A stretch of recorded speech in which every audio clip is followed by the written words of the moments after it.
I want to have it baptized in a public because I want to say I don't afraid anymore. I'm free, I'm Christian. I want everybody know about that. This week on Christian World News, an Iranian Christian faces death if she's sent back to her country. So why is the Swedish government trying to deport her while protecting former ISIS militants? Plus, as North Korea and the U.S. prepare for a summit, Christians are still suffering in Korea. We'll meet some who escaped to tell their tale. And the ISIS atrocity that shocked the world in 2015. 21 Christians marched onto a beach and were executed on camera. Today, this Egyptian community is honoring their beloved martyrs.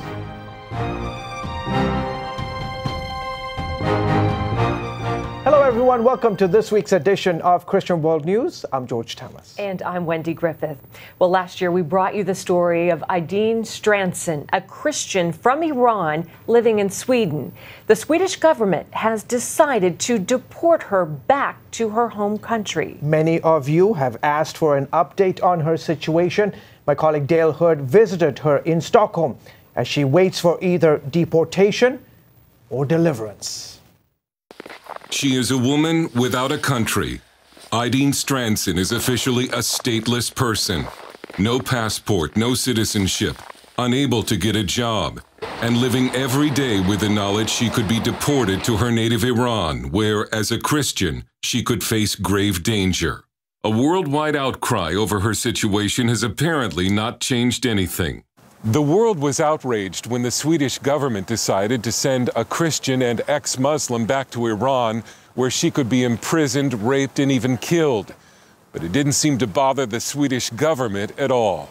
After CBN News first brought the former Iranian actress's story to the world stage, the government of Hungary offered her asylum, and many people from around the world wrote the Swedish government asking it to reconsider. It was really like a miracle for me when so many people in America, they called the Sweden embassy. Many people, they send a comment to me and they say, you are welcome to our country. But Sweden's migration board told CBN News none of that matters. Aydin's case has been turned over to the Swedish border police for deportation. Now she waits in a kind of legal limbo. Aydin's situation is not at all unusual in Sweden. There are a fair amount of people who get stuck in between. Swedish attorney Gabriel Donner knows Sweden's asylum process as well as anyone. He represented 160 Christian asylum seekers last year alone. In your experience, should she expect to eventually be deported? She is running that risk, quite obviously. Aydin Stranson came to Sweden from Iran in 2014 on a work visa and adopted a Swedish last name. She left Islam and became a Christian in Iran after seeing a video of Muslims stoning a woman to death. And then she had a dream about Jesus. When she arrived in Sweden, she requested a public baptism. I want to have it baptized in a public because I want to say I don't afraid anymore. I'm free, I'm Christian. I want everybody know about that. Which means the Islamic government of Iran knows. And because she starred in films and a TV series in Iran, it makes her an even bigger target if she is sent back. It's not clear if or when that might happen. Well, when it comes to the border police, it all depends on whose table it lands on. Sweden's backlog is growing and growing and growing. Right now, it's around about 2 years and growing. This is contrary to European Union law, but nobody cares. Donner says Aydin would first be sent to prison while authorities made arrangements to fly her to Iran. This is real prison conditions. They're not allowed to speak in telephones. They're not allowed to be on a computer. They're not allowed to get in touch with anybody.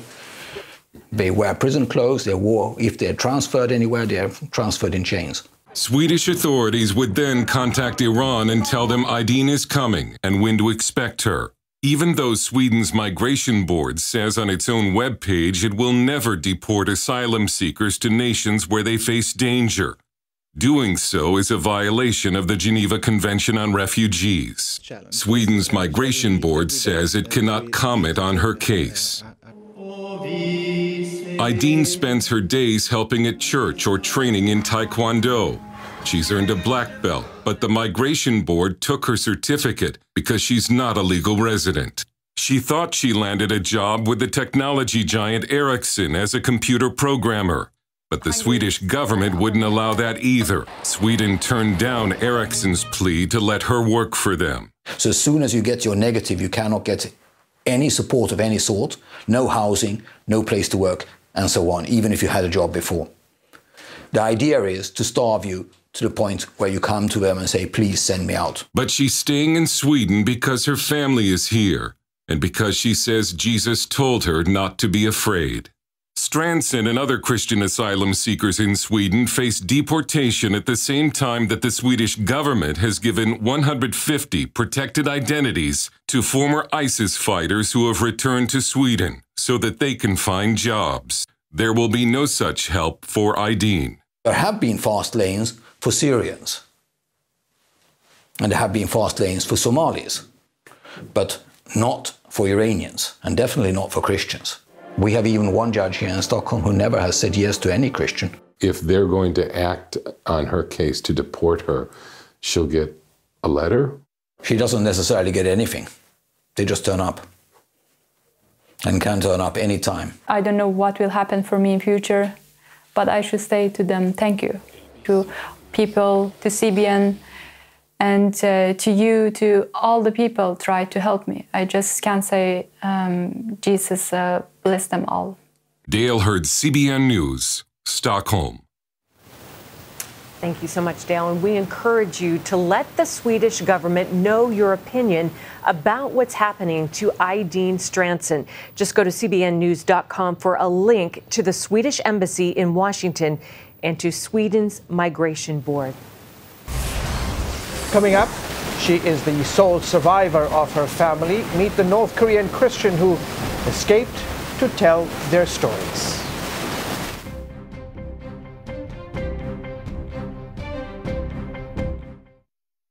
Prayer is a communication with God. It's a powerful exchange between God and man. We're going to answer many of your questions in Answered Prayer, how to pray effectively and see God work in your life. In Pat Robertson's latest DVD, Answered Prayer, you'll learn the biblical principles of prayer and how to get your prayers answered. And hear miraculous stories of answers to prayer from Pat's own faith-filled journey. We share some of the lessons that I've learned along the way. Plus, you'll see dramatic, true stories of life-changing answers to prayer. God proves himself time and time again. He's in the room with us, answering people's prayers. I think I survived because God has a bigger plan for my life. The doctor was just like, I've never seen anything like this before. He hears your prayers. I never saw this coming. Every great work of God is preceded by prayer. Answered Prayer. How to pray effectively and see God work in your life. Call now or go to cbn.com. Hello, I'm Terry Newsom. Did you know there are more than 148 million orphans in the world today? 148 million. But it was 3 little girls that taught me about the plight of orphans. My husband and I spent nearly a month immersed in the daily activities of a Ukrainian orphanage as we waited to adopt 3 sisters. I saw firsthand the utter loneliness, the pain of rejection, and the overwhelming desire to be loved. That experience changed me forever. And out of it grew a ministry from my heart called Orphans Promise. Today, we're helping orphans and vulnerable children in more than 50 countries worldwide. Thousands of children are now in safe homes. They're being educated, and they're learning life skills. I'm asking you to join with me and become family to these children. Will you call the number on your screen right now? Because every child deserves a chance to be happy. Joy Behar, co-host of the TV show The View, publicly apologized this week for her comments mocking Vice President Mike Pence for his faith. Last month, Behar compared Pence listening to Jesus' voice to mental illness, which set off an outcry. On Monday, Pence told Fox News Behar called him to apologize, but he asked her to make a public apology as well. I said to Joy, of course I forgive you. That's part of my faith experience. But I did encourage her, and I'm still encouraging her. to use the forum of that program or some other public forum to apologize to tens of millions of Americans who were equally offended. So I think Vice President Pence is right. I was raised to respect everyone's religious faith, and I fell short of that. I sincerely apologize for what I said. Good for her. Well, Behar's apology came a month after her criticism of Pence's faith.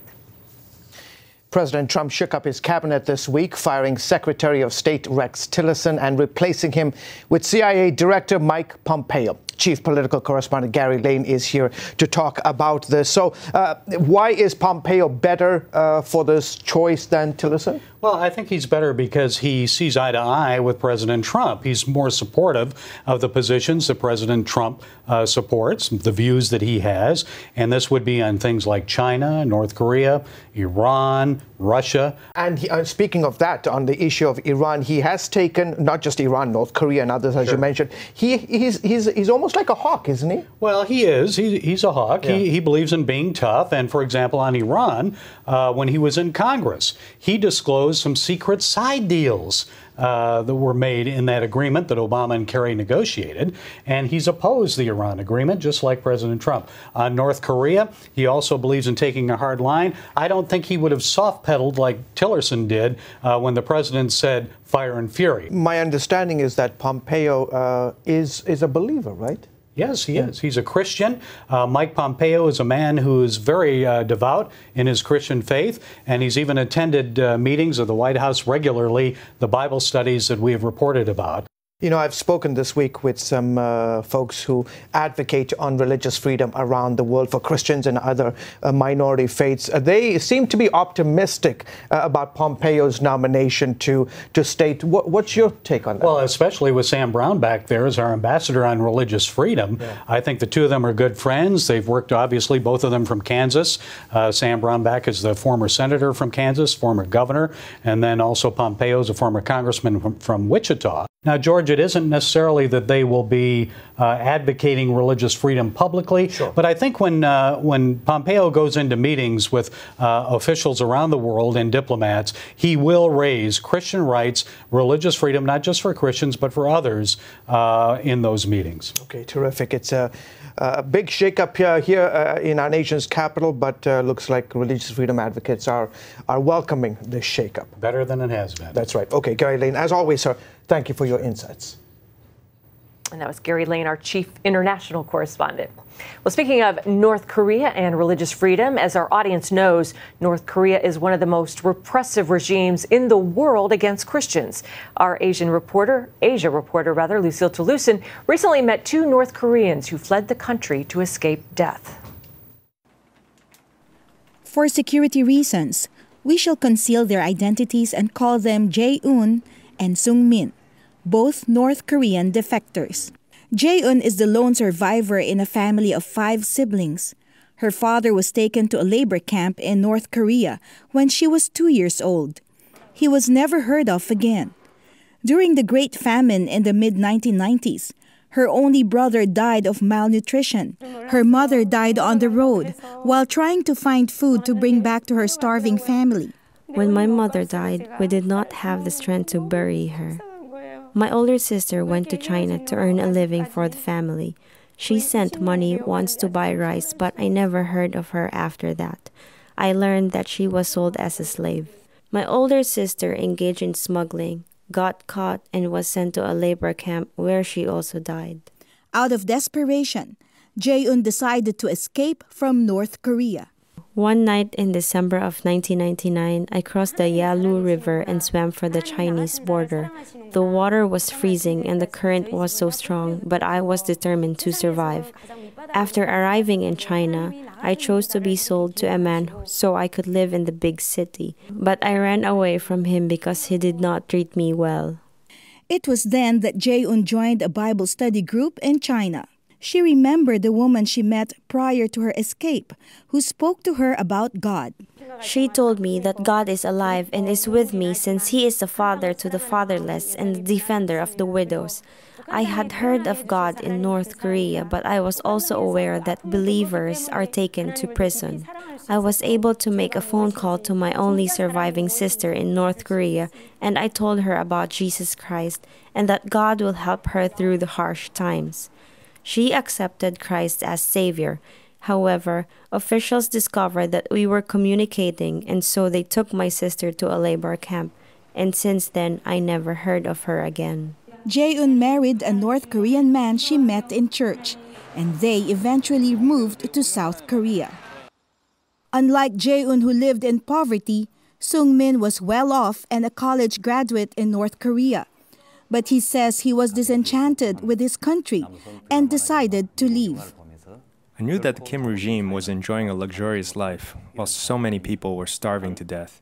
In January 2007, I crossed the Tumen River into China. However, the South Korean family I met there didn't welcome me because I was not part of their family. The border guards told me to go to a church where I can get help, but I refused because I was an atheist. I hid in an apartment in China and started to find ways to commit suicide. In June 2007, a Chinese man I got to know during the river crossing brought a preacher to me. He said he understood my hardships, and Jesus Christ died on the cross for me. When I heard it, I felt something heavy in my heart. It was the first time in my life that I had such feelings. I thought I was nothing, but Jesus died on the cross to give me eternal life. I cried, knelt down, and prayed with him. Behind me is the railroad track that takes tourists to the boundary of North Korea. North Korean defectors continue to hope that one day they will be able to cross over to the other side to be reunited with their loved ones. Sung-min believes 60,000 North Koreans have defected, but half of them decided to return to North Korea. They have gone back to minister to their families. There are about 30,000 of them who belong to the underground churches in North Korea. Today, Jae-un and Sung-min run a Christian radio program in South Korea that features North Koreans transformed by Christ. The program also promotes unity among North and South Koreans in preparation for reunification. I believe God has a plan for us and will reunite Korea in His time and in His way. Our program aims to embrace the differences and restore common identity of the people of two Koreas. Even though my life was extremely harsh, God chose me as His child, and it is Him who brought me here. So I will praise His name and spread the gospel of Jesus Christ until the very end of my life. Lucille Tillerson, CBN News, Seoul. Still ahead, honoring the 21 Christians who gave their lives for the faith. A community celebrates their martyrs. Parents, the Superbook Bible app is a great way to get your child reading the Bible, because in today's busy world, we can use some help. The free Superbook Bible app has fun stuff your kids will love. They'll have a blast learning the Bible, playing great games, watching cool videos, discovering heroes in the Bible. They'll have fun while they learn God's Word. The Superbook Kids Bible app, available now. Life. It's meant to be lived fully. Jesus said it. I came to give you life. Life to the fullest. Life in your family. Life in your finances. Life in your body, mind, and spirit. Life in your everyday.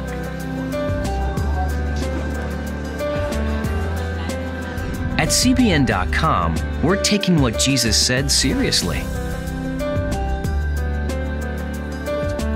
We're here to help you discover life. Life.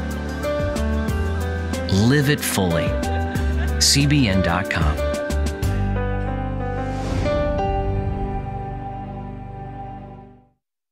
All of a sudden, everything starts to let go. The ledge and everything. Right when I realized that I was buried, I knew I was going to die. So I just cried out to God, said, God, what do I do? And I heard him just as loud as you're talking to me, go find your brother. See miraculous stories like this in Answered Prayer. Pat Robertson's latest teaching uncovers the keys to help you get results, break down barriers, and build dynamic faith to receive your answered prayer. Available now. And welcome back to Christian World News. It's time to bring you the best of the web. That's right. These are some of the most viewed stories on our Christian World News webpage, beginning with a convert from Islam to Christianity. Was a former radical Muslim who used to dream about killing Christians and Jews until he met Jesus Christ. While he never actually committed an act of terror, he says his journey from jihad to Jesus is nothing short of a miracle. And I was reading the Sermon on the Mount, and there were tears coming out of my eyes, and I was like asking myself, what is this? I knew it was part of the Bible. It was a book of the Bible. Later, I found out that it was the Sermon on the Mount. But interestingly, where the Lord says in the New Testament that love your enemies and bless those who curse you. And then in the Quran, it says, go and kill all the Jews and Christians wherever you find them. That was the very turning point in my life. Wow, that's amazing. Jay faces daily persecution for his decision to follow Christ and asks believers everywhere to pray for him and his safety. The ministry, Pakistani British Christians, helped him find a safe place to live and start a new life. 3 years ago, 21 Coptic Christians were brutally beheaded by ISIS terrorists on the shores of a Libyan beach. Egypt's Coptic community recently honored the martyrs by dedicating a brand new church in their name, with the Egyptian government's approval. We spoke to Rex Rogers from Sat7, who helped cover the event. Part of the amazing testimony of this is the fact that others have witnessed how Christians have responded to church burnings or church destructions, bombings, or, of course, what happened on the beach in Libya. Not in anger, not in rock throwing and killing, but in forgiveness. What an incredible statement of what Christian love is really all about. Hundreds of people from around the area reportedly came to dedicate the church in the martyrs' honor. A Western woman who has dedicated her life to serving the poorest of the poor was honored this week. Maggie Gobran, known as Mama Maggie, serves the forgotten children in the slums of Cairo, Egypt. She received the Charles Colson Award for her, quote, conviction and courage in caring for the children and their families. Her Stevens ministry operates medical centers, schools, and training programs for the tens of thousands of kids there. It also brings poor families food and holds Bible studies and prayer meetings. Author Marty McCary told CBN News that Gobran left a career as a successful businesswoman and teacher in America to serve the poor. Unlike Mother Teresa, who essentially came from poverty and took a vow for poverty, Mama Maggie came from wealth, and during an encounter when she was a successful marketing executive, connected with a child in the garbage slums, a famous district of Cairo that's been mostly neglected. You can find more on all these awesome stories at our Christian World News webpage, including more from Jay about his conversion to Christ, as well as links to the ministries involved. Just go to our web address on your screen right there. We'll be back right after this. Hello? Is this thing on? Hey, kids, do you love games? And do you love discovering things? Well, do ya? Then you're gonna love this. It's the new free Superbook Kids Bible app. You can play games, watch videos, find answers to your questions, and a whole lot more. The new Superbook Kids Bible app. Free downloads available on iTunes and Google Play now. Hello, I'm Terry Newsom. Did you know there are more than 148 million orphans in the world today? 148 million. But it was 3 little girls that taught me about the plight of orphans. My husband and I spent nearly a month immersed in the daily activities of a Ukrainian orphanage as we waited to adopt 3 sisters. I saw firsthand the utter loneliness, the pain of rejection, and the overwhelming desire to be loved. That experience changed me forever. And out of it grew a ministry from my heart called Orphans Promise. Today, we're helping orphans and vulnerable children in more than 50 countries worldwide.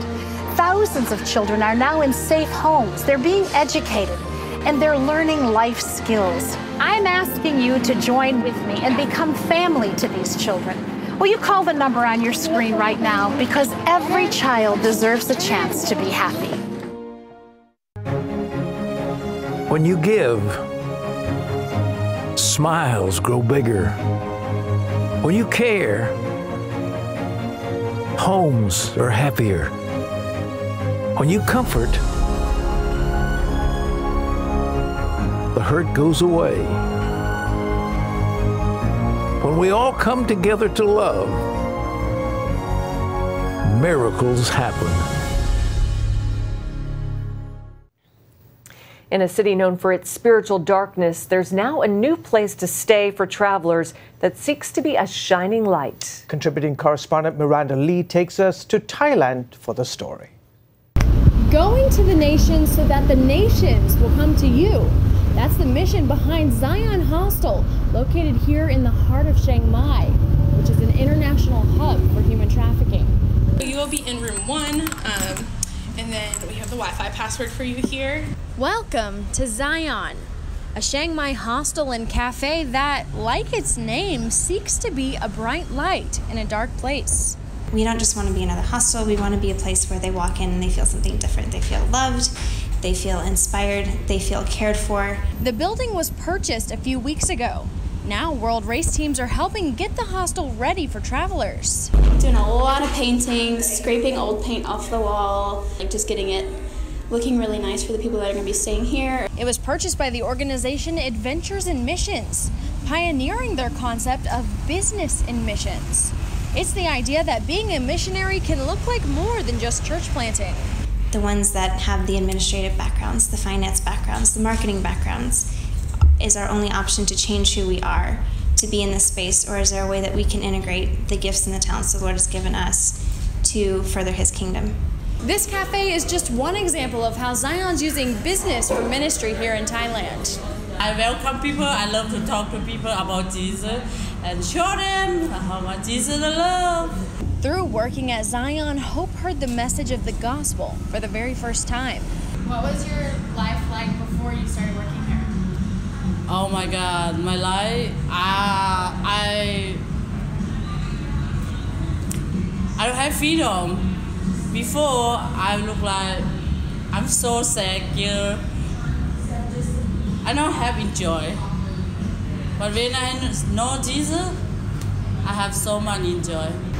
Zion staff plans to complete renovations within the next few weeks so that they can begin welcoming international travelers. In Chiang Mai, Miranda Lee, CBN News. Okay, terrific. Thank you, Miranda.